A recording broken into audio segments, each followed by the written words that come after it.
పొద్దున్న లేస్తే వారానికి ఒక్కసారి విదేశాలకు వెళ్తున్నాడు. మరి ఆయన ఏం చేస్తున్నాడు? దినానికి 4 సార్లు బట్టలు మార్చుకుంటున్నాడు. ప్రజల జీవితాల్లో మార్పు తీసుకురాలేకపోయింది భారతీయ జనతా పార్టీ. ముఖ్యంగా మరి వాళ్ళు ఈరోజు నిరుద్యోగ సమస్య విపరీతంగా ఉంది, మన ప్రాంతంలో విపరీతంగా ఉంది. చదువుకున్న వాళ్ళు బీటెక్ పాస్ అయిన వాళ్ళు డ్రైవర్లుగా వెళ్తున్నారు, ఎంబీఏ పాస్ అయిన వాళ్ళు మరి డ్రైవర్లుగా వెళ్తున్నారు. ఇది నిరుద్యోగ సమస్యకు పరిష్కార మార్గాన్ని ఎతకాల్సిన అవసరం ఉంది. మరి నిరుద్యోగ భృతి కూడా ఇస్తా అన్నాడు చంద్రబాబు నాయుడు. మరి ఎక్కడ భృతి లేదు, మరి రైతులకు సహాయం లేదు. మరి ధరలు విపరీతంగా పెరిగిపోతున్నాయి.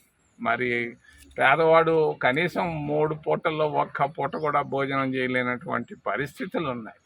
రెండో విషయం, మన ప్రాంతంలో ఎస్సీలు ఎక్కువగా ఉన్నారు, ఓబీసీలు ఎక్కువగా ఉన్నారు. ఎస్సీలకు రిజర్వేషన్లు ఇచ్చిన ఘనత కూడా కాంగ్రెస్ పార్టీకే దక్కింది. మరి ఓబీసీలకు రిజర్వేషన్లు ఇచ్చిన ఘనత కూడా 27% ఇచ్చినటువంటి ఘనత కూడా కాంగ్రెస్ పార్టీకే దక్కింది. మరి ఎస్సీల పరిస్థితులు, ఎస్సీలు ఫైనాన్స్ కార్పొరేషన్ మూసేశారు.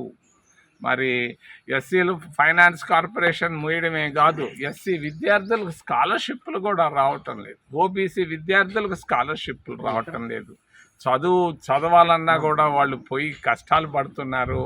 మరి కాలేజీల్లో, యూనివర్సిటీల్లో ఉండలేక తల్లిదండ్రుల దగ్గర కూలి పనులు చేసుకునే పరిస్థితికి వచ్చారు ఈ ప్రాంతంలో, ముఖ్యంగా నగిరి ప్రాంతంలో.